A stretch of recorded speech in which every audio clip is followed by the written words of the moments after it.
The broadcast is now starting. All attendees are in listen-only mode. Good morning, good afternoon, good evening, folks. Thanks for joining us today. Depending on where you're dialing in from, that'll sound just about right. And judging by the attendees the last several weeks, they're coming in from all over the place. So if you guys don't mind using the Q&A pane to let me know where you're you guys know the routine. I'm already getting some in there. It's so funny. Thanks for doing that. For those of you who haven't been with us before, go ahead and use your Q&A pane to let me know where you're logging in from. And if you're logging in from your office or your home office, or you're at a coffee shop 6 feet apart from the person next to you, love to hear that too. I'm dialed in here from our headquarters in Cleveland today. And Jim, I believe I haven't asked you yet, but I assume you're down in Cincinnati today? I'm in Cincinnati, yep. All right, Opposite corner of Ohio. Yep. Yeah, but beautiful days we've had up here recently. So let me go through this list here. We've got Paul from Chicago, Olivier from Vancouver. Welcome back, guys. Paul, Southeastern PA, in the AC, exactly. It's pushing 90s. Ahmed from Saudi Arabia, welcome back. Harry, the Netherlands, welcome. Chicago from Andrew. Roanoke, Virginia from Jim. Mike is joining us from Austin, India from home. Mangesh, I hope I'm pronouncing that correctly. And Olivier is home, he's telling me. Pittsburgh, PA with Cheryl. We've got Daniel from home office in Zurich. Good afternoon to you, John. Washington State, we've got Nashville, Tennessee. Welcome, everybody. Keep those coming through. I love seeing those. We've got a great audience today and a great topic. We're going to talk about Bluetooth. We're going to talk about cellular and Zigbee and how they interact with the Wi-Fi and cause troubles. And we've got Jim Vada back with us today. We're excited to have Jim back. Good morning, Jim. Welcome. Hey, Don. Good to be here. Absolutely. We're lucky to have you. CWNE 183, and Jim will tell you a little bit more about himself and why you should listen to him in just a few minutes. I've got a handful of slides here that we're going to walk through first, and then we'll get to the meat and potatoes of the conversation. I'll breeze through some of these. I know that some of you have heard these before. We do not get into any of our products unless they're relevant to the topics, and we'll just touch on them briefly. But we won't get into any product tours today. If you are interested in a product tour, and I will drop this URL into the chat window as well, you can go to go.sevensignal.com/tour, and that'll get you to the registration page to take a look at our products. We will share a copy of today's presentation via recording on our YouTube page. You can get access to those, any of our previous webinars, all on YouTube straight away, no registration forms or anything, so please go there for those. We are having a virtual user group June 24th, so I've got some information I'm going to share with you there, and I've got a special offer. And then also keep in mind, for those of you, and I get a lot of feedback on this, and I love it. We've got a great partnership with CWNP for those of you who are pursuing your certifications, and we highly encourage those because Wi-Fi is so difficult to understand as a new person coming into the space. Now here about a year and a half. I'm sure Jim is chuckling, though I can't see his video right now. So you can get one continuing education credit for watching these webinars. All you need to do is reach out to us, and we'll send you a certificate. You can email me directly, and I'll get you to the right place. So quickly on our virtual user group, as I mentioned, it's Wednesday, June 24th. And note that it is a Wednesday, so it is open to the public as well, just as today's webinar is. So you'll get a registration, not only our customers that are on this line, but also our prospective customers and other audience members that are here. We do have a special promotion for our customers that are going to join us because it is over lunch. We will send you a $25 DoorDash gift card for joining us, and it'll be Amazon for our customers that are dialing in abroad. special keynote speaker, Lee Badman, will join us. We'll have some customer presentations. And of course, because this is a 2-hour webinar, you'll be getting 2 CWNP credits for joining us for that. And we do have our free Mobileye special that's going on, go.7signal.com/50 for 50. So just a little bit about 7Signal for those of you who are joining us for the first time. The company started in 2007 in Helsinki, Finland.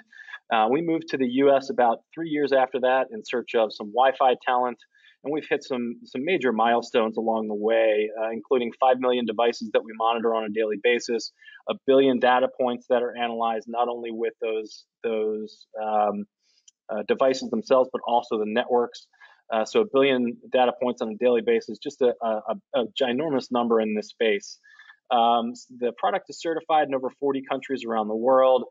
That is full homologation.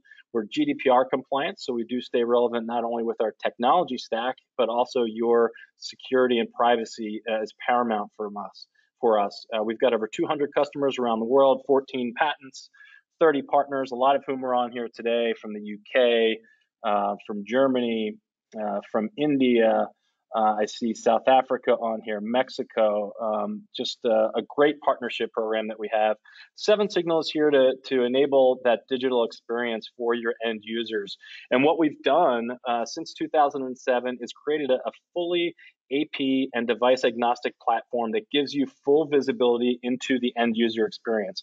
Our products, Mobileye and Sapphire Eye, are completely report with reporting, analytics, and alerts, full integrations into other platforms. And of course, we're Wi-Fi centric. So what we're doing is we're looking at the top 7 problems that are in Wi-Fi. And of course, they present themselves differently to the end user, often as slow connection speeds or unable to connect. But there's root cause behind those, and it's got to do with one of these 7 problems. It's congestion, it's coverage, it's interference, it's network services, it's roaming, on and on. So we do specialize in those top 7 Wi-Fi problems. And how we're doing it is we're running active and passive tests on your network and on those devices, on those endpoints for performance, Wi-Fi performance, throughput, packet loss, latency, jitter, delivering a full spectrum analysis with packet capture. So if you look at the enterprise LAN infrastructure, and there's really 2 ways to monitor it. You've got that outside-in approach, which is 7Signal, and inside-out, which is what you're experiencing now, right? Your vendors are providing some great information about your infrastructure, and that can be around application performance, it can be around your controllers, your access points. But what 7Signal does with our Mobileye, for instance, is we start monitoring the network from the outside in, from those endpoints, which have no visibility from those other applications that you're using right now. And moreover, our Sapphire Eye sensors are monitoring the RF and your service level quality with your access points, looking at some of those network services as well. So a completely different story, a different way that we're bringing our technology to market is with that outside-in approach that no other vendor can give you. And we do that with 2 products. We've got our Mobileye and our Sapphire Eye here side by side. Mobileye is the product that it installs on the device itself. So your laptops, your scanners, your point of sale devices in retail, your workstations on wheels in hospitals. The list goes on and on. It's a full software as a service app or agent that runs in the background.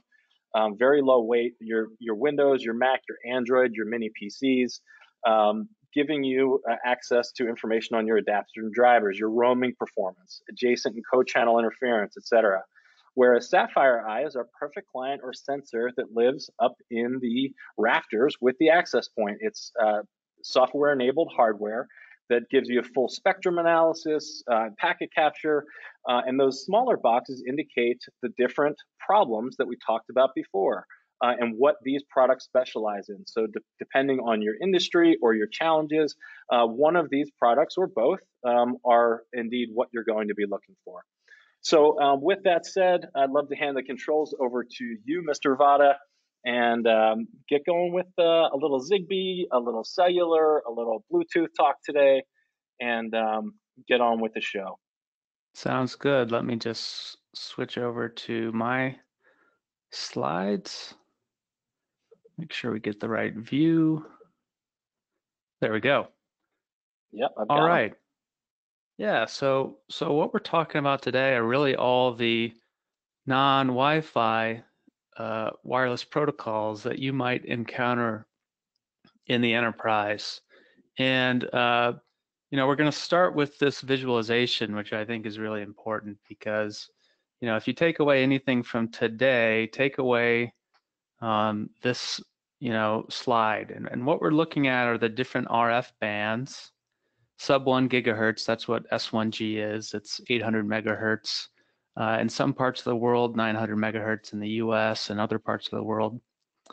And then, the very familiar bands to us, the 2.4 and 5 gigahertz bands where most Wi-Fi operates. We also have the 3.5 gigahertz band, which is lightly licensed, sometimes unlicensed, new spectrum, and we'll talk a little bit about CBRS there. But what this shows is the different protocols that you're likely to encounter and the bands they operate in.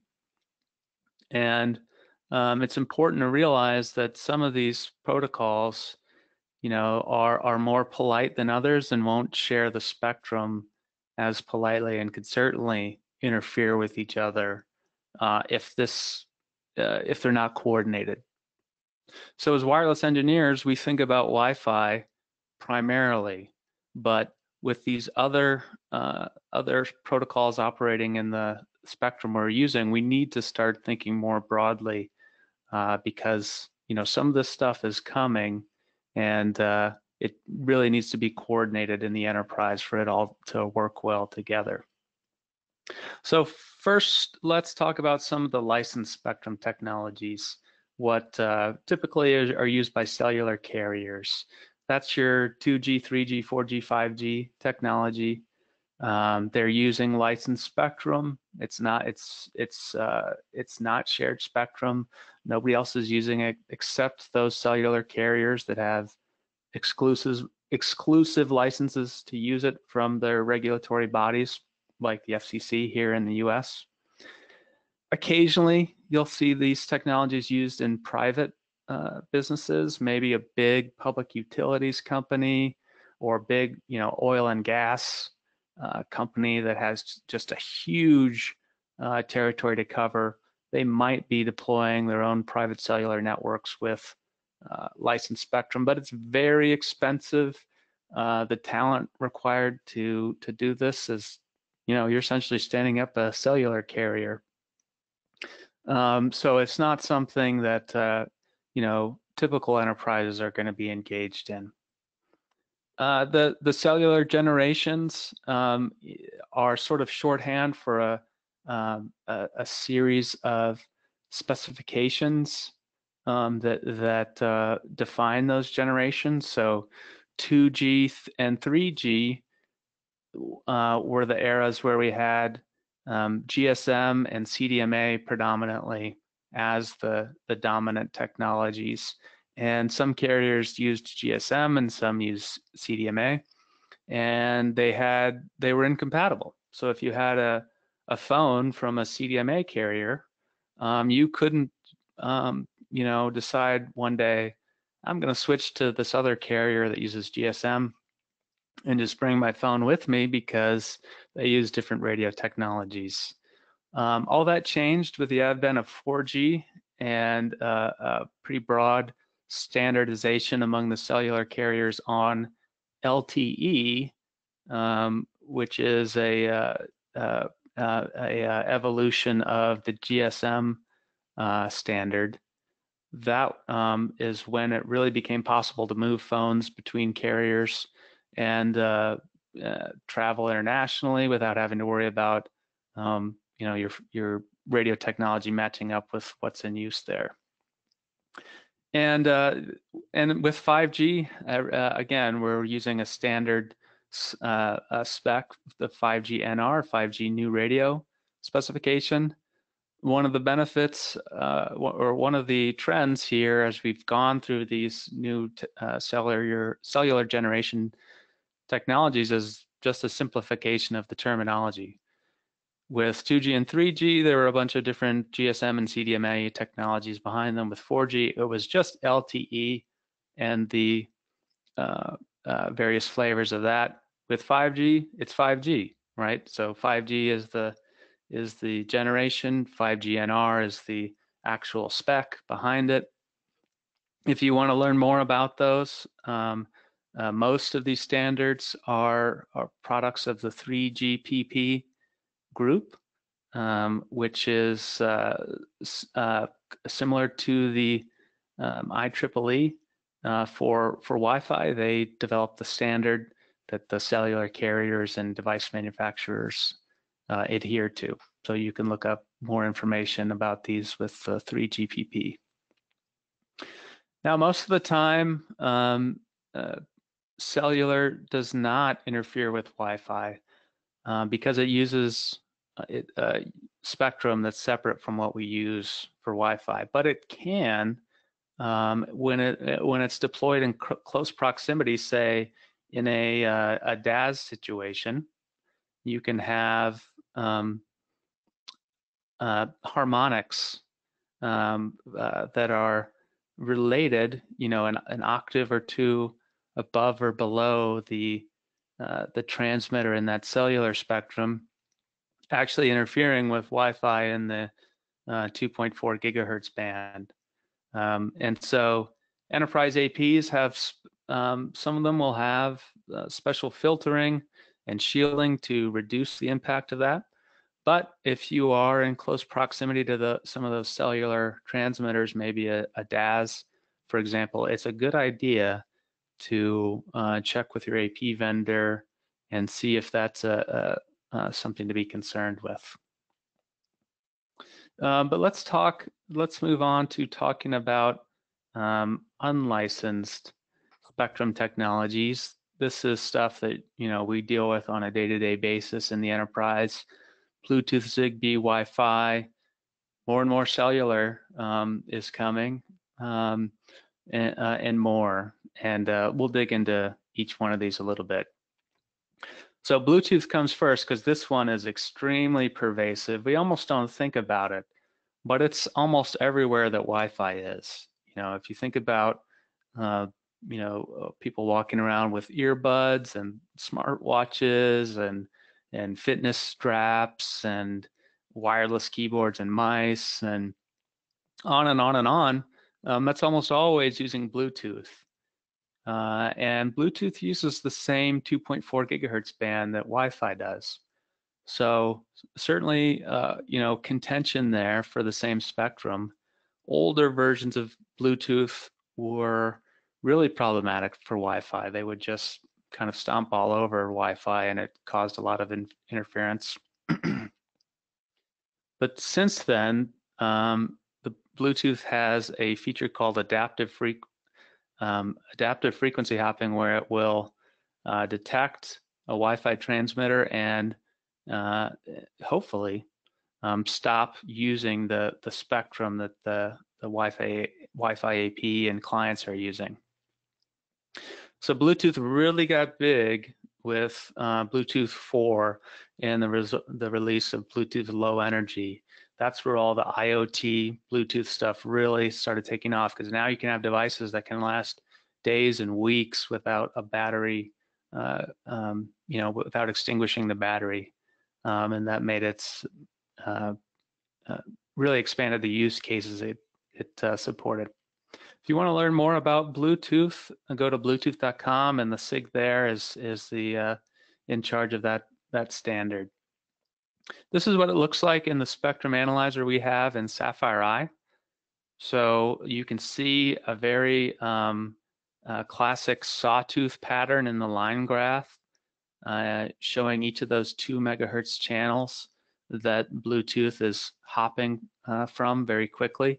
It will use that whole frequency band and just quickly hop from channel to channel. And so you see that sawtooth pattern in the line graph when you have it close by, and then in the spectrogram on the right, you can see that washboard appearance. That's a classic indication of Bluetooth. Again, I said it was really pervasive. Most of our customers, whenever we're looking at spectrum analysis in the enterprise in the 2.4 gigahertz band, we very routinely see some level of Bluetooth going on, even if it's not for an enterprise application. You know, it's a guest walking by with Bluetooth on their phone enabled and beaconing. So, you know, it really is everywhere. So it's good to be aware of it. Zigbee is something that is really catching on, and it's been around for a while, but as IoT use cases get more popular, Zigbee is getting more popular, partly because it's very inexpensive and the battery life is usually or is sometimes superior to some of the other technologies that are available. So Zigbee, you know, a nice thing about it is that it can support the sub 1 gigahertz spectrum, although most of the time I see it deployed using the 2.4 gigahertz band. One of the reasons for that is 2.4 gigahertz is globally harmonized. So wherever you go, there's some spectrum, some channels available in 2.4 gigahertz, whereas in sub 1 gigahertz, you've got 900 megahertz in North America, Europe uses 800 megahertz, and so it's a little bit more expensive to develop unique radio technologies for those two different markets instead of just one global. And the Zigbee Alliance is who manages and markets Zigbee. You can read about them at zigbeealliance.org. Looking at their channel plan, Zigbee is not a frequency hopping technology like Bluetooth, so it operates on a single channel, just like Wi-Fi. And in the 2.4 gigahertz band, you can see how those channels overlap with Wi-Fi. So you've got Wi-Fi on top there, and then Wi-Fi with Zigbee in front of it on the bottom. And you know, again, this is where if you're involved in a project, an IoT project using Zigbee, and you need to have Wi-Fi in that band as well, this is where, you know, that frequency coordination is really important. If you're using channels 1, 6, and 11 for Wi-Fi, you know, put Zigbee on channel 26. If you need multiple Zigbee channels, then, you know, maybe give up channel 11 for Wi-Fi, and then now you've got other channels available there in the Zigbee channel plan that won't interfere with channels 1 and 6. But if it's uncoordinated, you know, what you get is something like this. So here's, again, a look at the spectrum analyzer in Sapphire Eye. And now we've got, you know, this, just in the background, you can see those green columns of Wi-Fi around channels 1, 6, and 11. But you have these strong signatures from Zigbee operating there, also Bluetooth that's coming and going, and they're all kind of transmitting on top of each other because they're using the same spectrum and there wasn't any frequency coordination here. So definitely want to try to avoid this if you can, and you know, get involved in all those wireless projects that are going on because they do all impact each other. Next, let's talk about some of the cellular technologies you'll encounter in the enterprise. This is stuff that carriers are using to extend coverage of their spectrum or their carrier networks into enterprises. You can think about huge facilities like large hospitals where cellular coverage is really weak near the interior of the hospital. You can use these technologies to extend that coverage, or arenas, you know, big stadiums where they need extra capacity. They'll deploy these type of radios to extend their networks and increase the capacity. So we already talked about the DAS. That's where they're using their own licensed spectrum and they're just deploying radios inside the facility to extend that. There are some new protocols, though, that use unlicensed spectrum, the same spectrum we use for Wi-Fi. A couple of those are LTE-U and LAA, and those have both been deployed here in the US to some degree. LTE-U is LTE in unlicensed spectrum, and it was very controversial. A lot of complaining to the FCC about this, because essentially the carriers began using LTE in the 5 gigahertz band without using any listen before talk protocol. That's LBT. So if you're running Wi-Fi and a carrier stands up an LTE-U radio, it's just going to broadcast, right? Because it's LTE. LTE is expecting to be using a spectrum that isn't shared, right? It doesn't have to contend for spectrum because it's built for licensed spectrum where you don't need to see if anybody else is there. It just transmits, and that makes it very efficient. But it'll step all over Wi-Fi, and so frowny face for that one. Not very happy with that. LAA is kind of the next evolution of that. That's license assisted access, and it does have a listen before talk protocol. It's not anything like 802.11's contention mechanism, but there's still some mechanism so that it will back off some of the time if it's competing for the same spectrum as Wi-Fi. So that's a little bit better than LTE-U. But again, we'd rather not share spectrum with these other technologies. We need all the spectrum we can get for additional Wi-Fi capacity. Multi-fire it hasn't really caught on, but that one was kind of the first attempt to get LTE in use in private networks, not cellular carrier networks, but for you to be able to take advantage of the LTE protocol on your own, and that operates again in the 5 gigahertz band. It has a listen before talk protocol, but it's also, because it was designed for the enterprise to manage, you could decide what channels it would use and what you would use for Wi-Fi, so not too bad.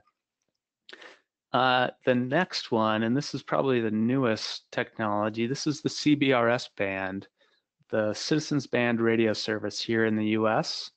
It does not have a listen before talk feature, but it uses different spectrum than Wi-Fi. It uses this lightly licensed 3.5 gigahertz band. CBRS is actually the name of the band. The protocol in use is LTE. And so that gives you, as a private enterprise, the ability to use LTE for mission critical applications or voice that it's designed for in spectrum that's separate from Wi-Fi. So if you think LTE might be helpful, that's definitely the way to look at that. And in the future, certainly 5G is going to have applications in the enterprise as well. One other thing I wanted to talk about is ultra wideband. This is a technology that's been around for a long time. Started with the Y Media Alliance, which is now defunct, but from 2002 and 2009, they were promoting the use of ultra wideband.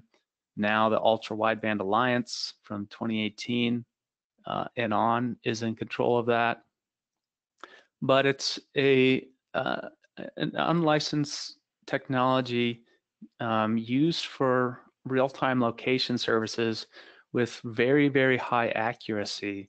You can think about it in a warehouse as having pallet level accuracy in terms of its location capabilities, or sub-meter accuracy, it's sometimes described at.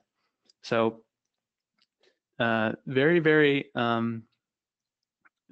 accurate technology there. It uses very wide bandwidth, like 500 megahertz or more sometimes, hence the name, but it also uses extremely low power. So it's approved in the US for use between 3.1 all the way up to 10 gigahertz. That does include the 5 gigahertz band and the 6 gigahertz band. But again, the transmit power is so low that it doesn't usually cause issues with other technologies in the band. Hence, it gets approved for pretty wide use. The reason ultra wideband really started getting attention was that Apple put an ultra wideband radio in its iPhone 11. They call it the U1 chip, and they're using it so far for sort of directional awareness. So if you want to send a file to someone else using AirDrop, the iPhone 11 will use ultra wideband to determine, if you're in a room with other iPhones, which one are you actually pointing at, and just show you that one. Do you want to send it to this one that's right in front of you, instead of showing you a list of 20 iPhones that you have to scroll through and pick?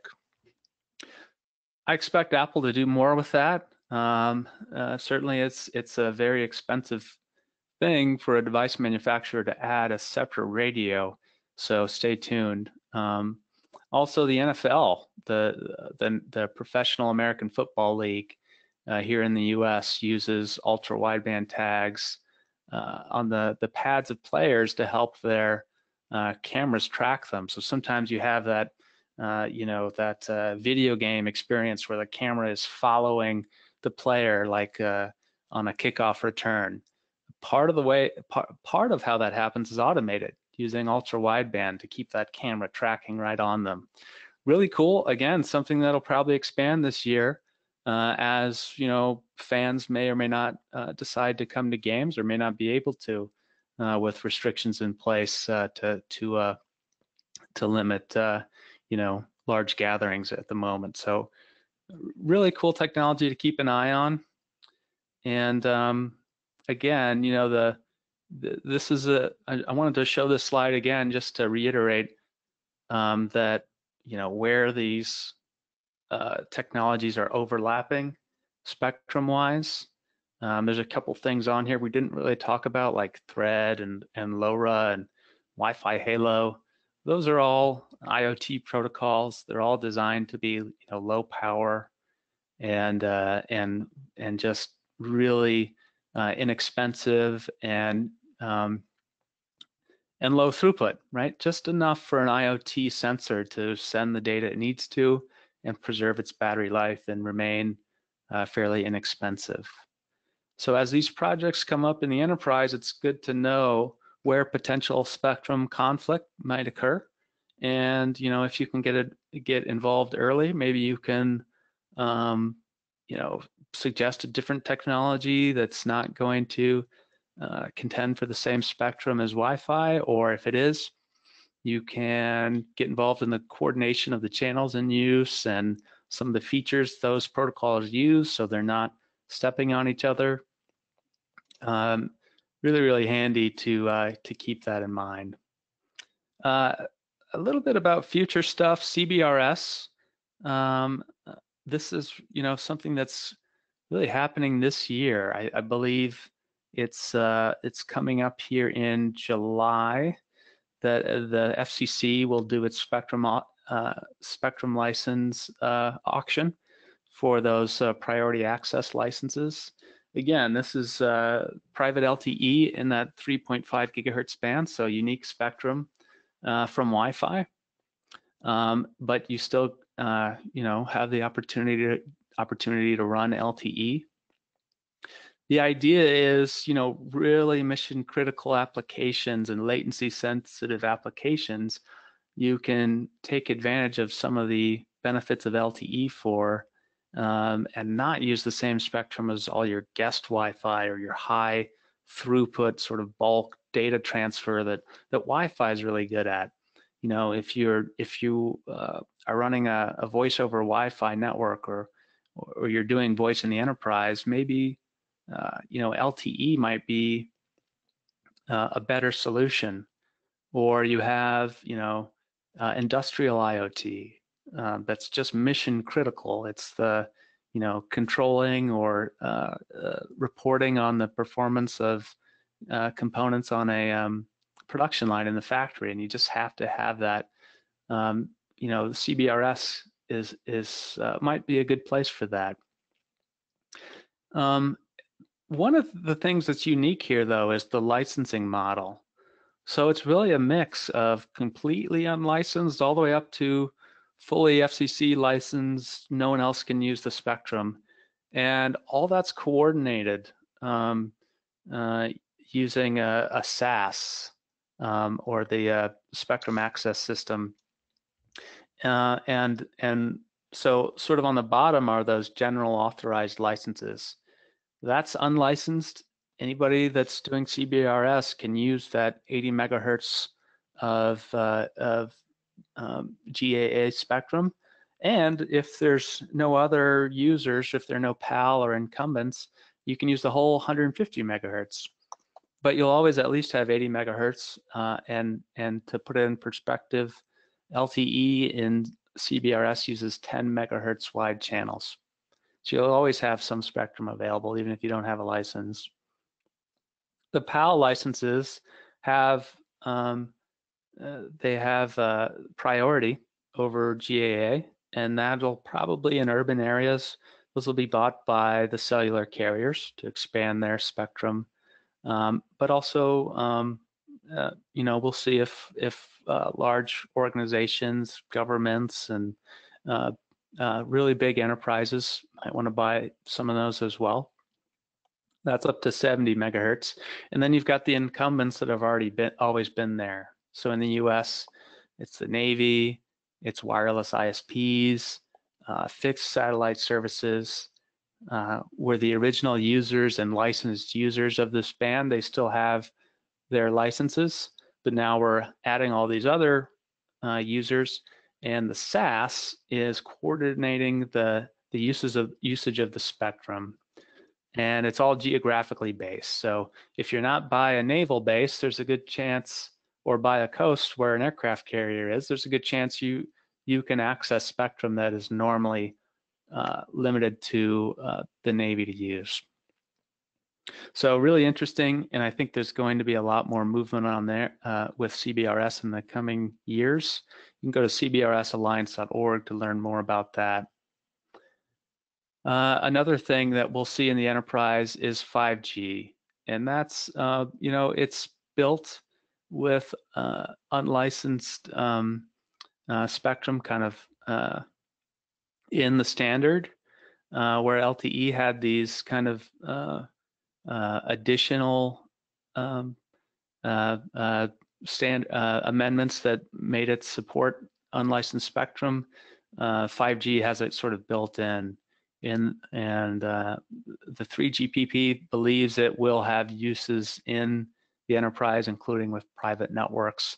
It does support the CBRS band, so we could see a shift from LTE and CBRS in a couple of years down to 5G. And it has some of the features that are most interesting are very, very low latency. We'll see exactly what that is when those can be measured sort of outside of the lab and outside of what we're learning from marketing, and some quality of service capabilities like network slicing to really give your applications more deterministic performance. And the hype and the marketing around 5G is really over the top, we'll say. It is a cool technology, but we'll see what the tangible results are for it in the enterprise. So I have a healthy dose of skepticism when I'm hearing about how 5G is going to change the world. Nothing wrong with it, but we'll see what it actually ends up resulting in. And then the 6 gigahertz band, right? This just got approved in the US here in April with a vote of the FCC. Europe is working on it. I think we might see some movement there potentially by the end of the year, early next year. This is 1200 megahertz of brand new unlicensed spectrum that we can use for Wi-Fi and other protocols as well. So huge increase in spectrum. if we're talking about this in terms of 20 megahertz wide channels, that's over 50 channels now available for Wi-Fi. It should be noted that ultra wideband is already operating in 6 gigahertz, and 5G has native support for 6 gigahertz as well. So I think it's likely in the future, if cellular technologies continue to penetrate the enterprise, we'll start thinking about how much of 6 gigahertz will we use for Wi-Fi and how much will we use for 5G. But there's more than enough spectrum available to deploy each one successfully. A benefit of the 6 gigahertz band is, like the SAS in CBRS, we have a centrally managed automated frequency control system, AFC, where the access points can query the central system, determine what channels are available to them, because there are incumbents, just like we saw with CBRS, and then the AFC will respond and say, you can use, channels X, Y, and Z. And this is a big upgrade of what we have in 5 gigahertz with those DFS channels, where the AP itself has to just decide if there's a radar present or not. And it's really, kind of a mess. It's subject to false positives and a lot of uncertainty. I want to use this DFS spectrum because there's so much of it, but I don't know if there's a radar there or not.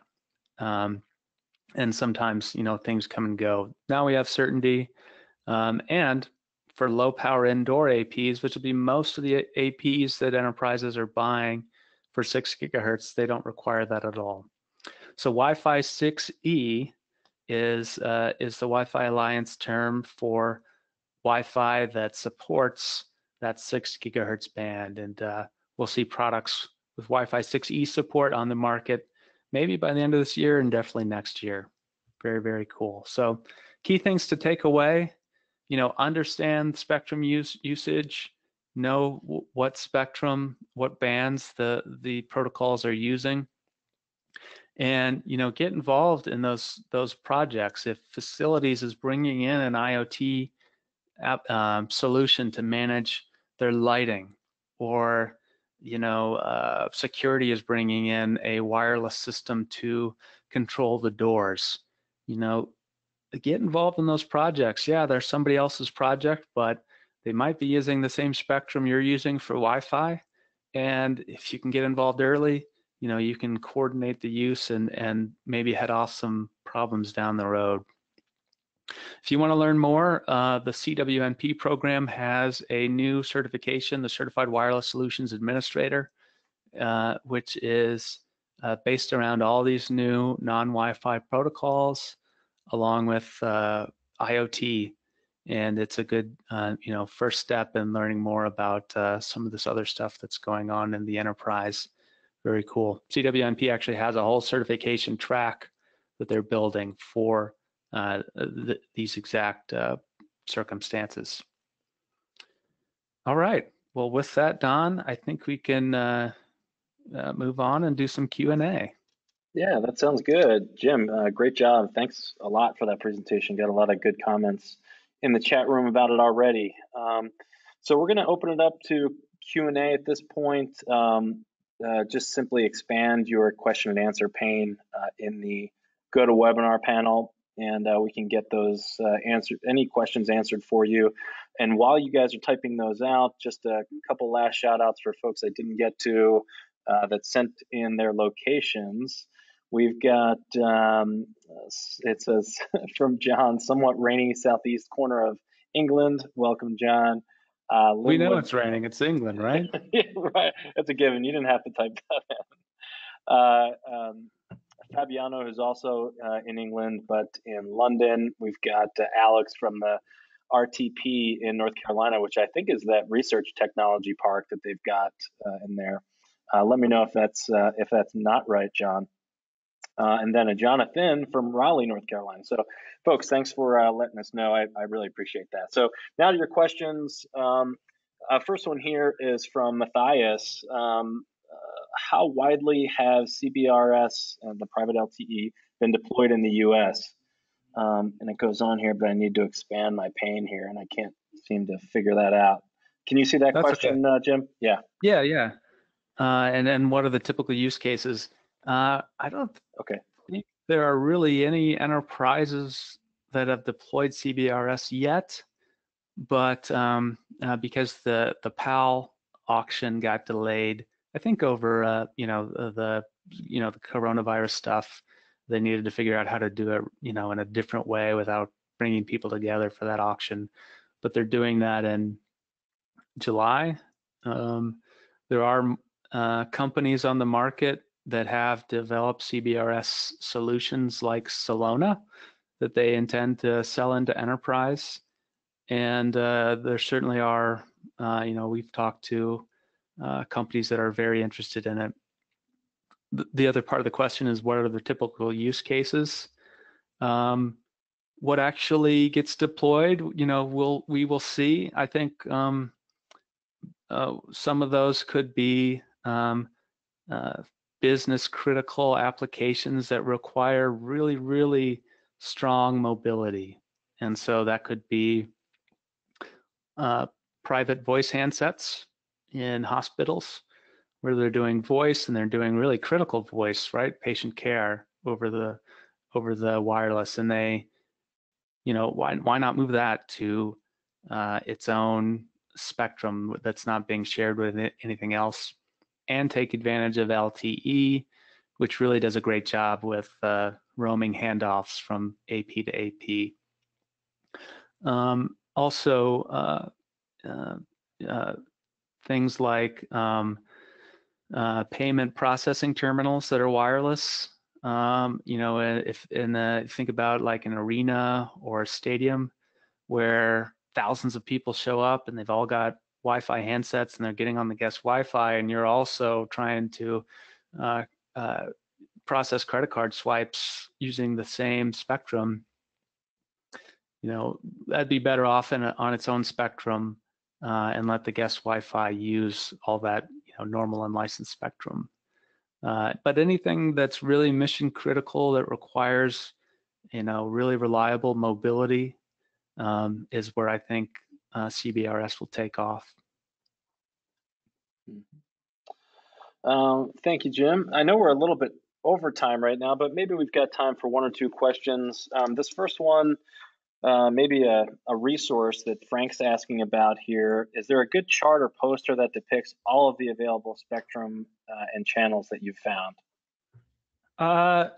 There is. It's sort of, it depends on how wide you want to go. I've got one on my wall here from Rode and Schwartz that shows the entire RF spectrum and every protocol that operates in it. So it's huge and exhaustive, much more than what you would see in the enterprise. If you Google Rode and Schwartz wireless communication standards poster, you'll probably find that. Trying to think of who else. Yeah, I can't think of another one that's more limited, but Google Images is a good place to start. I love when you guys put Jim on the spot. Keep those hard questions, guys. Don loves to see me sweat. So a question from Ruben here, and maybe it's a general statement. Can we think about some kind of convergence from the smartest devices in the future between Wi-Fi, cellular, and other devices? That would be too smart, I guess. Yeah. Yeah, I think that's you can already see those trends starting to develop. So Wi-Fi 6 has borrowed a lot of technologies from the cellular world, or technologies that were more common in the cellular world, like OFDMA, for instance. And at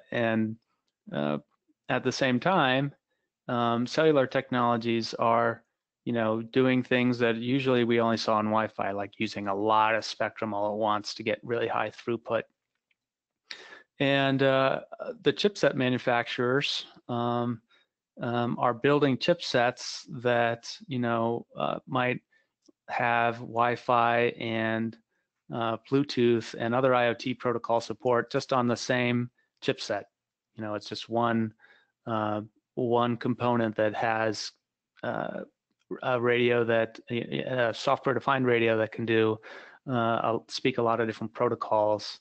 And so I think in the future we will see more of that, and maybe Wi-Fi and cellular technologies will be more combined. Certainly some business models to overcome for that to happen. You think about that privately owned enterprise Wi-Fi network versus the cellular carrier network, and the different ownership and the different ways those are funded, it's more than a technology challenge to really get great convergence there. But that's certainly the trend. Thank you, Jim, and thanks for the question, Ruben. I'm gonna shut it down there for questions. We'll respond to the additional ones that came through offline because we're running up on 10 minutes to the top of the hour. We like to keep these to 45 if we can. Some questions came through on copy of today's webinar. You will get that from us via email, and it'll be a YouTube link. So go ahead and share that with other colleagues or friends as you see fit. Thank you very much, everyone, for joining us today. Jim, great job today, as usual. Thanks for joining us as well. Everyone, enjoy the rest of the week. Thanks, guys.